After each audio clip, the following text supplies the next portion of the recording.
Welcome to the newest episode of Beatin' and Bangin'. I'm your host, Kyle Dalton. In today's video, we have several news items unrelated to Mexico, including some prophetic words by a Cup Series driver in 2003 that are strikingly familiar 22 years later. We'll have the latest TV ratings, and I'm going to give you a broader view of what the TV numbers look like in all of 2025. Plus, as you'd expect, we have multiple items focusing forward on the weekend's races in Mexico City, the first points-paying race in the Cup Series since 1958. Including some sobering photos addressing the security that the teams have received while south of the border. An interesting pair of stories from yesterday, when a veteran NASCAR announcer made an explosive remark on X, received blowback for it, and has since deleted his post. And the crazy circumstance of events that came after his remark, which included an aborted takeoff of a plane bound for Mexico carrying industry personnel, including drivers, of which Denny Hamlin was not one. I'll explain. And we'll wrap up with our fun facts and figures ahead of the races in Mexico City. However, before we take a look at those numbers, let's go back to Wednesday and look at some other numbers. The first thing I want to talk about today are the TV ratings that came out after my video on Wednesday.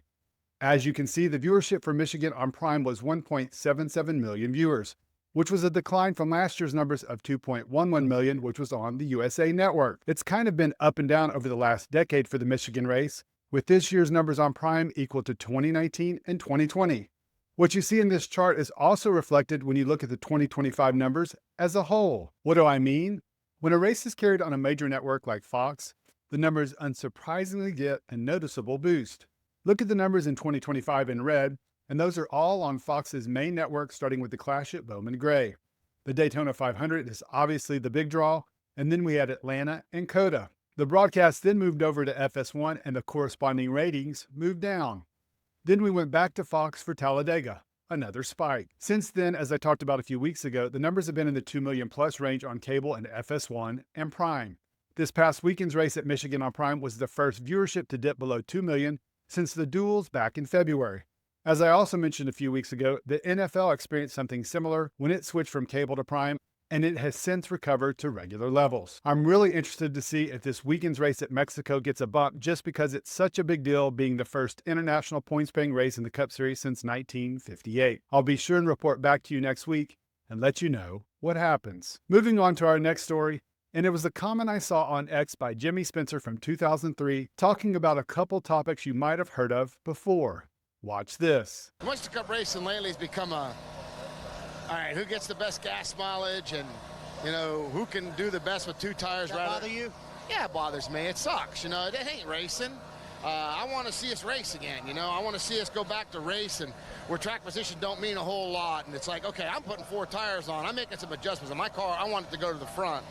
And this is not Oyster Cup racing the way that I remember it as. And it bothers me a real lot, But we got to figure out what we have to do as a race team to make it better for us right now. But I really think that I think we need to get it back to where it was a couple years ago, where making a decision on putting 4 tires on or not pit meant something. And I think a lot of it's got to do with the upper brass and NASCAR and Goodyear and everybody else involved to let us start racing again. Because right now this gas mileage deal, track position deal is a bunch of bullshit. You need to go racing. Any of that sound familiar? It should. I've heard it on this channel and in the NASCAR ecosystem as a whole. Some don't like fuel strategy races. Some don't like it where tires play such a key factor. Others, including drivers, don't like the track position game. That one has been much more common with the Gen 7 car. I guess when I heard Spencer, it just made me think of the saying, the more things change, the more they stay the same. All of those things have been part of NASCAR for at least 22 years, so it's just part of the sport. Sure, can NASCAR improve things? Of course they can. I think they've made progress on the short tracks as we saw at North Wilkesboro. 1.5 mile intermediates have been solid since the Gen 7 car debuted. Fuel strategy races at superspeedways have been just that, strategy. But I also think over the course of a 36 race season, it's not just about speed, and all of those different facets should come into play. And as anyone who has followed the sport for any length of time knows, some do so more than others on specific tracks. I respect those of you who disagree and don't like it, and you're entitled to your opinion. But listening to Spencer, and I'm just reminded that complaining about the racing product is nothing new. And it's never going to change because the sport is constantly changing. Speaking of change, our next story is about a big change as we're racing in Mexico City this weekend. On Wednesday, as the truckers headed south of the border, there were several photos shared on social media that I thought were pretty eye-opening, including this one by Moonhead saying, "NASCAR teams ain't blanking around." To which Stoney Green, who is part of the Spire Motorsports hauler team, responded with facts and included his perspective on the security. And then I thought it was really interesting to see Corey LaJoie sharing his post with the same photos of the security that they had surrounding them. So obviously NASCAR, as Moonhead said, is taking security very seriously as they race this weekend in Mexico. Speaking of security in Mexico, that takes us to a bizarre story from yesterday morning where veteran announcer and SiriusXM NASCAR radio host Dave Moody shared a post on X that said this: "If Charlotte Douglas Airport Terminal D exploded right now, NASCAR would be out of business.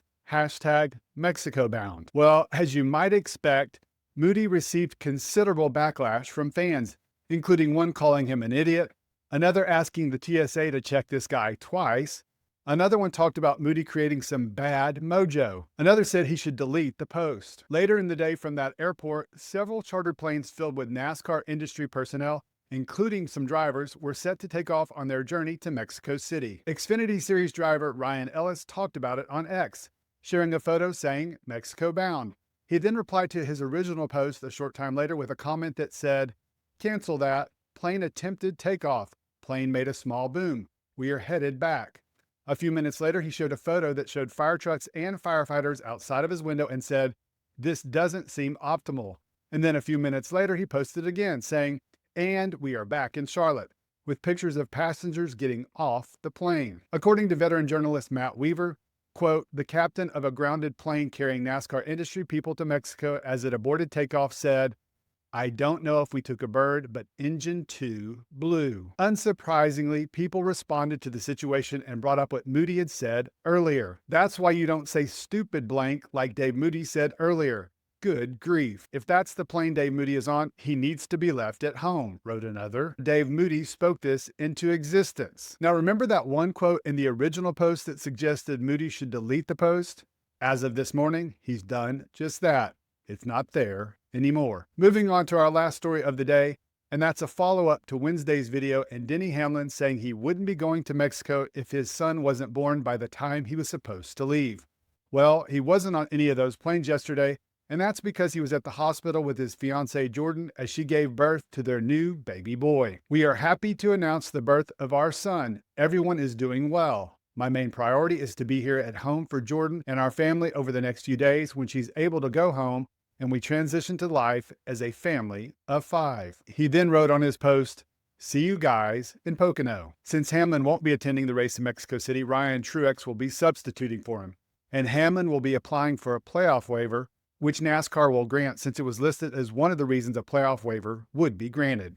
And now it's time for our fun facts and figures for Mexico City. This is the first NASCAR Cup Series points-paying race held in Mexico, and the third held outside of the continental U.S. The other 2 were held in Canada. Mexico City is the first NASCAR Cup Series points-paying race held outside of the continental U.S. since July 1958, when the Cup Series raced in Toronto. Lee Petty won the race, and Richard Petty made his Cup Series debut. Mexico City is the 16th different road course to host a NASCAR Cup Series race. Including Mexico City, 6 of the last 10 new tracks to host a Cup race were road courses. Mexico City is only the 13th new track added to the Cup schedule this millennium. The NASCAR Xfinity Series competed in Mexico City between 2005 and 2008. And for those of you looking for trends on who might win this weekend, here's an interesting stat. Chase Elliott with his 3 wins, Ryan Blaney with his 2, and Joey Logano with his 2 combined have won 7 of the last 11 Cup Series points-paying races hosted at new tracks. All right, guys, that's a wrap on today's episode. Let's talk about it. First, I want to know what you think about the TV ratings. Do you think there will be an uptick in the numbers this weekend in Mexico? And what about the remarks from Jimmy Spencer in 2003? For those of you who have followed the sport for a long time, does it sound familiar hearing these same complaints for the last 2+ decades? Moving on to Mexico. And what did you think of Dave Moody's remarks and then what happened afterward with a plane with NASCAR drivers on it and industry personnel having to abort its takeoff? And lastly, what did you think of our fun facts and figures? Do you think Elliott, Blaney, or Logano can win this weekend in Mexico City? Thanks as always for checking out the latest episode and supporting the channel. I really and truly appreciate it. And I hope you have a great rest of your day. Enjoy the races from Mexico, and we'll see you on Monday.